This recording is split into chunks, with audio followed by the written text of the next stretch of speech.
سلام دوستان گلم، امیدوارم که خوب باشید. امروز میخوام باز دوباره به درخواست شما عزیزان کلوچه خرما درست کنم. بریم که با هم دیگه طرز تهیه‌اش رو ببینیم.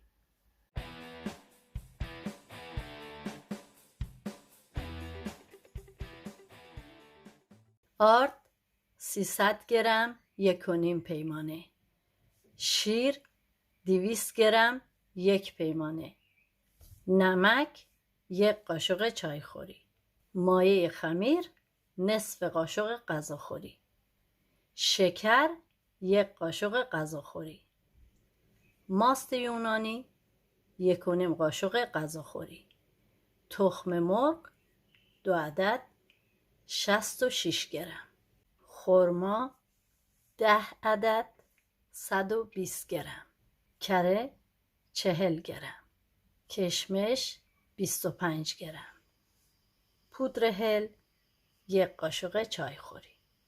2 عدد تخم مرغ دارم که 1 عدد زردش رو جدا میکنم واسه روماله کلوچه.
نمک رو به آرد اضافه میکنم.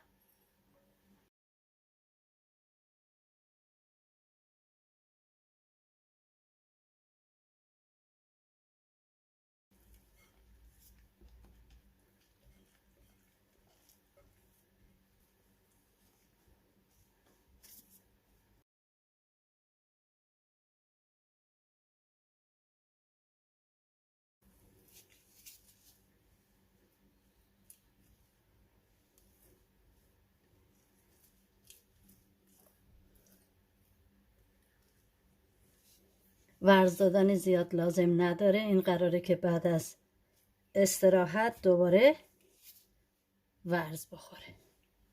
خب اینو میذارم روش، تلفن میکشم میذارم به مدت 1 ساعت بمونه استراحت کنه تا اینکه خمیرم به عمل بیاد.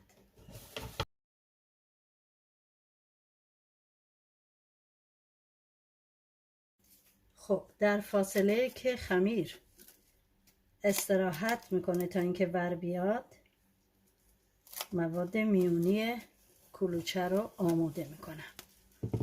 اول به این اندازه، یعنی حدوداً 1 قاشق غذاخوری آرد رو الک میکنم.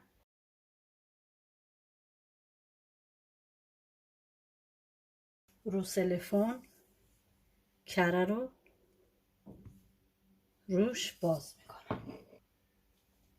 خب حدوداً 1 قاشق غذاخوری آردو اول الک کردم، بعدش 1 قاشق غذاخوری آردو روش الک کردم.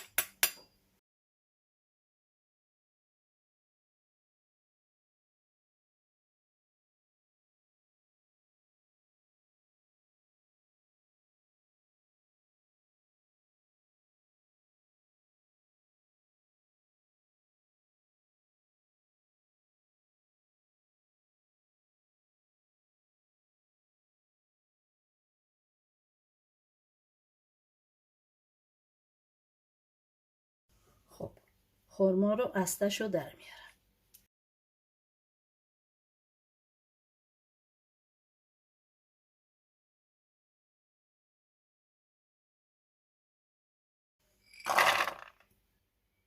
پودر هل و خرما کشمش رو با هم دیگه مخلوط میکنم، میکس میکنم.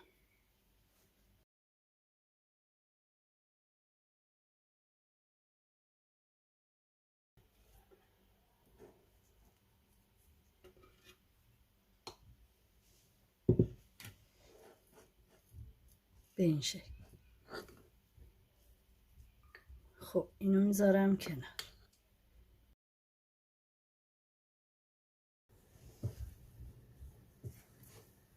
خب اینم بعد از 1 ساعت استراحتی که به خمیرم دادم.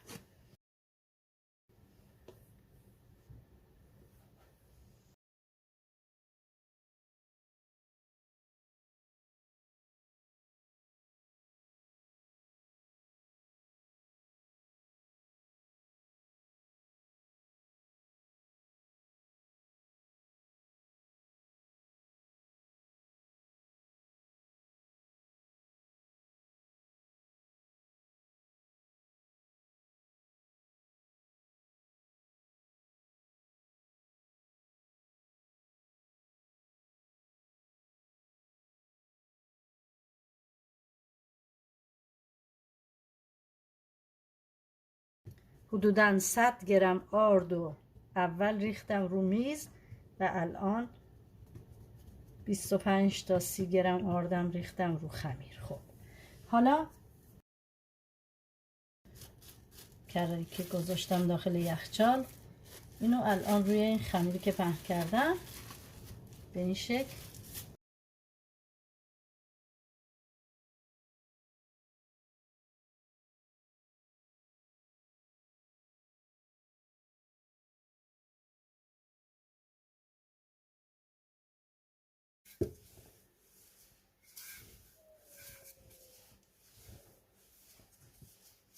خب به همین راحتی ببینید کره کاملا به خورد خمیر رفت.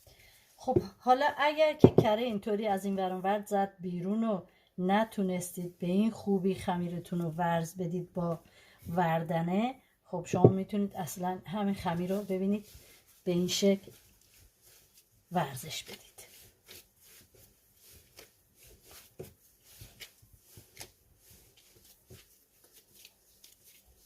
تا میتونید قشنگ ورزش بدید که خمیر بشه یه خمیر نرم و به این شکل به دست بیاد.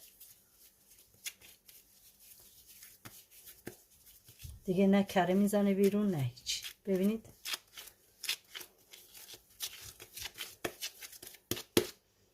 خب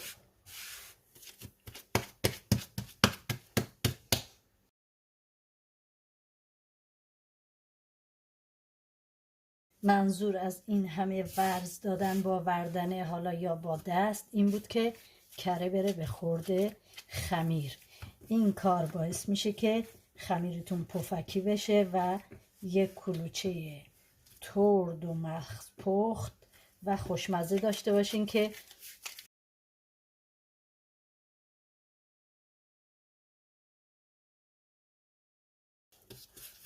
خب به این شکل درست کردم و همین الان بلا فاصله بازشون میکنم. خمیرا رو اینطوری روش یه پلاستیک انداختم که خشک نشه. خرما رو به این اندازه ازش بر میدارم.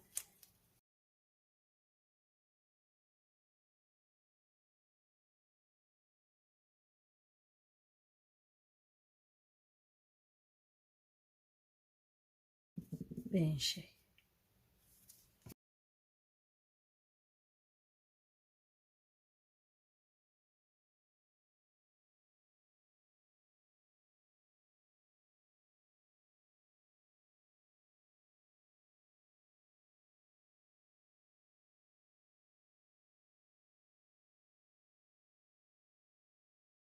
به این شکل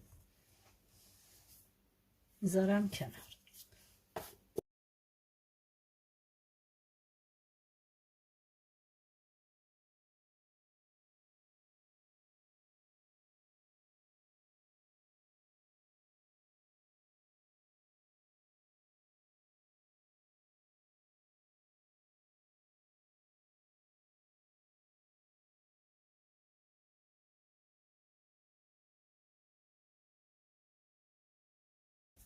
و بعدش میچینم داخل سینی فر.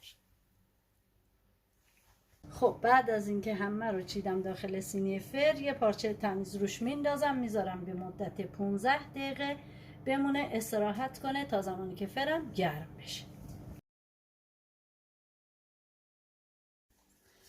یک عدد زرده تخم مرغی که داشتم با 2 قاشق غذاخوری شیر مخلوط کردم، میزنم رو کلوچه ها.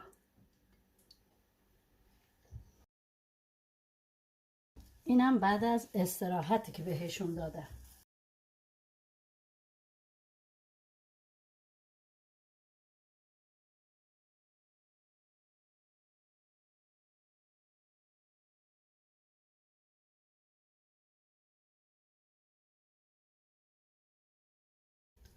فرو من 15 دقیقه قبل به درجه 250 سانتیگراد گرمش کردم.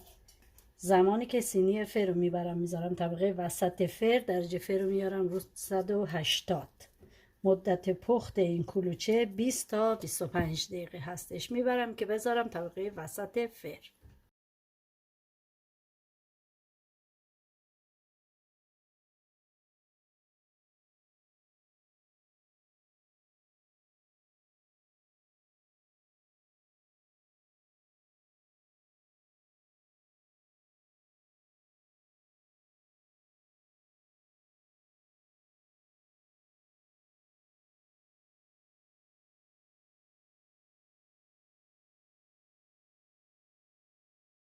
دوستان نازنینم، کلوچه خوش رنگ خوشمزه آماده شد. بفرمایید نوش جان. بهتون پیشنهاد میکنم که حتما این کلوچه رو برای خودتون درست کنید. خیلی راحت آماده میشه و خیلی خوشمزه است. امیدوارم که درست بکنید و از خوردنش لذت ببرید. ویدیو رو لایک کنید، کانال رو سابسکرایب کنید و اون زنگوله رو بزنید که هر وقت من ویدیو جدید میذارم به دستتون برسه. تا ویدیو بعدی، خدا نگهدار.